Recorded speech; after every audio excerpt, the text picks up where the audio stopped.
Hey guys, Andrew McFarland here from StartAJuiceBar.com. Hope you're happy and healthy, inspired to launch your business or grow your existing business. Today we are talking about an online juice delivery business, pros and cons. This video was requested by someone in the audience. I had the intention of making it, so thank you for asking.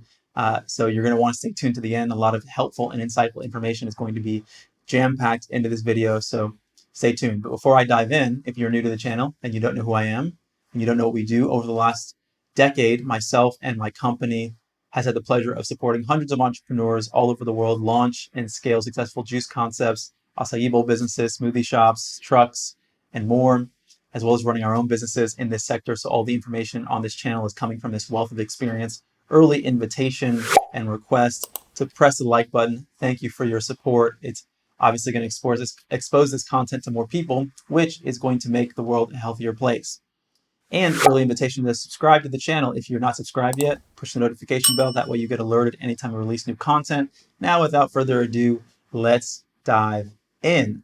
If you are thinking about launching a healthy juice bar and you're thinking about maybe doing it online, I'm sure you want to be clear about what the benefits are and maybe what the potential unknown downsides might be before you do it.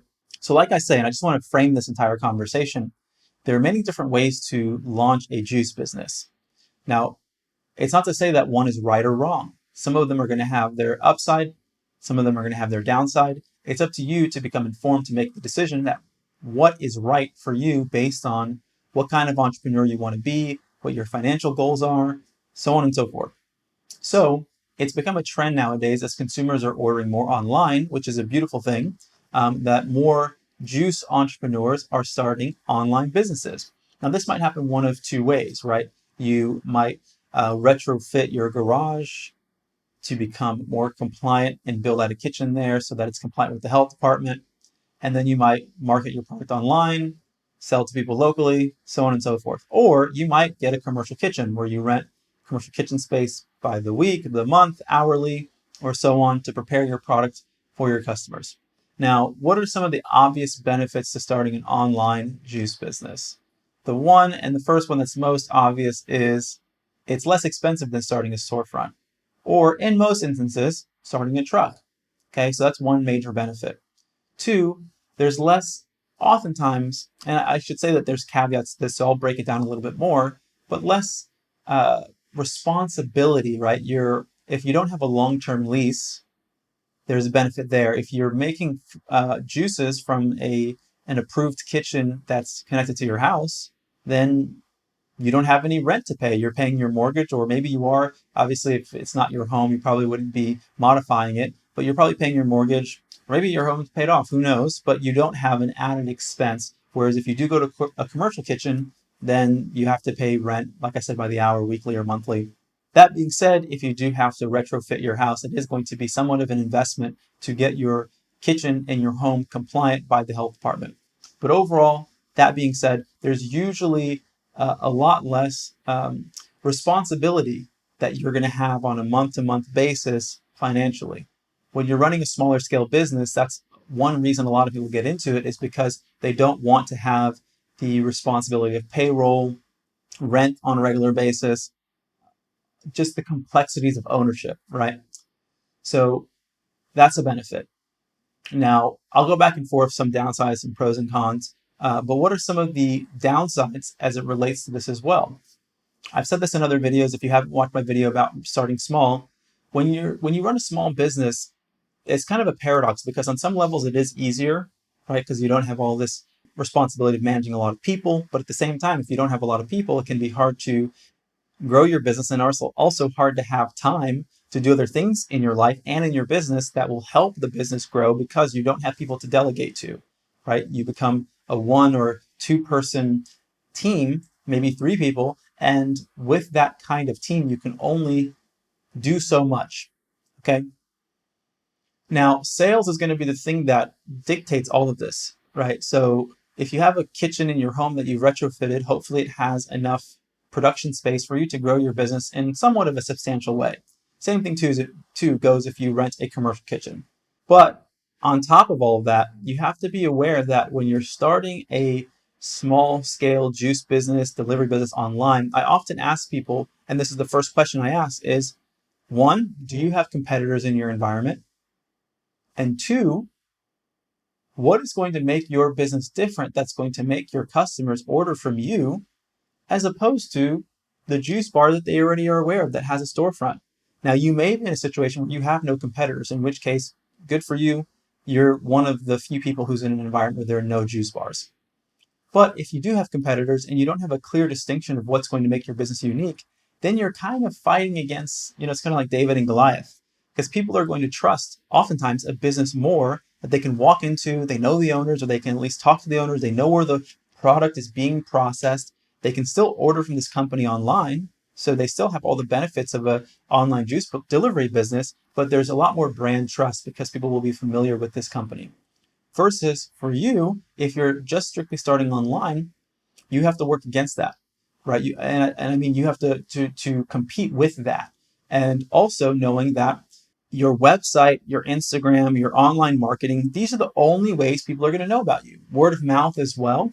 But it can be difficult if you're not really, really great at marketing, and most people aren't unless you spent most of your life as a professional marketer.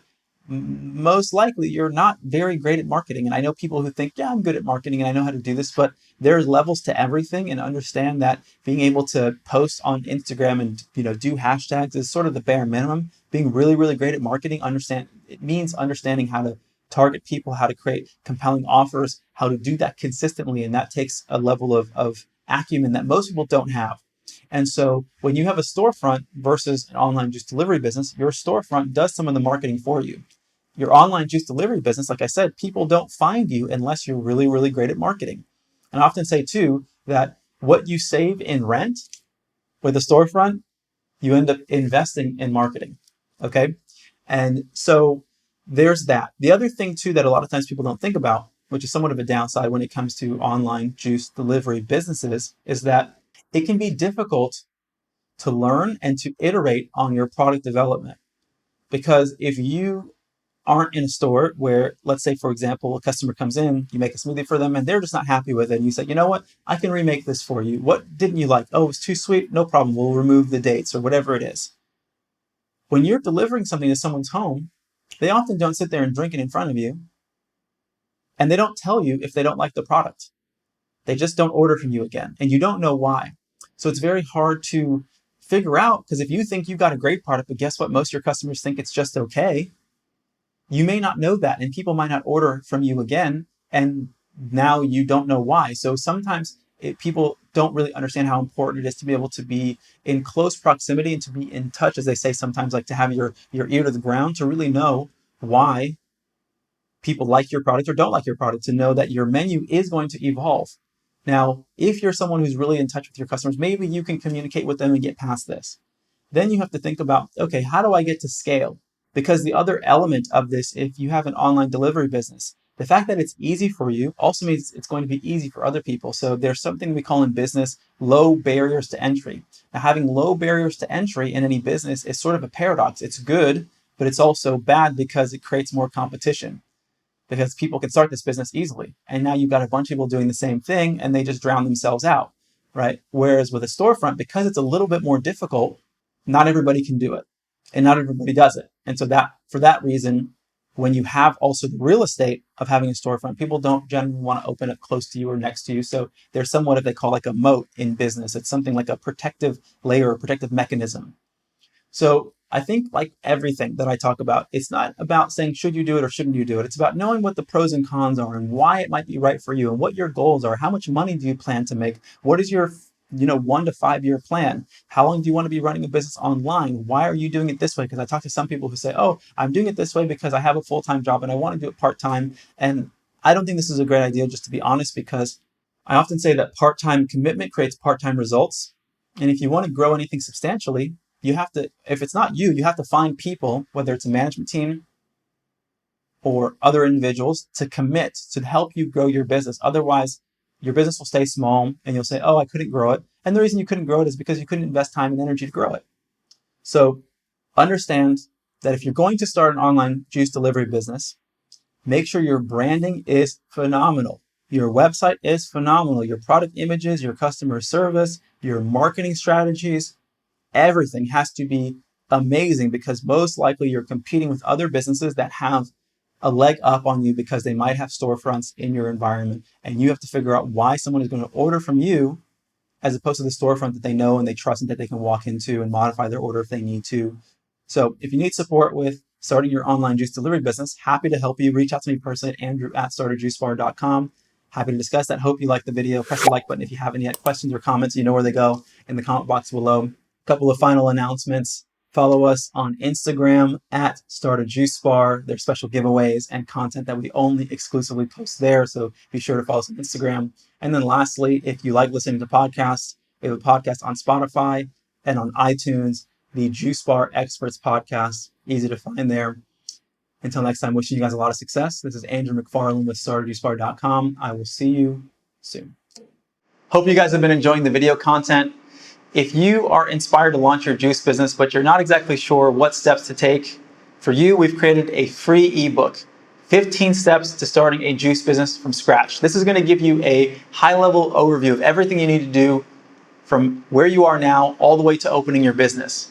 Now, if you want to go even deeper, we've created an online course, the Juice Bar Master Blueprint. This is going to go into great detail into every aspect of starting your business, everything from branding to menu development to finding the right location, the equipment that you need, and so much more, all the way to launching your business. There's links for both of these in the description below. I know you're going to find a lot of value out of them. As always, hope you guys are happy and healthy, wishing you a lot of success, and I'll see you at the next video.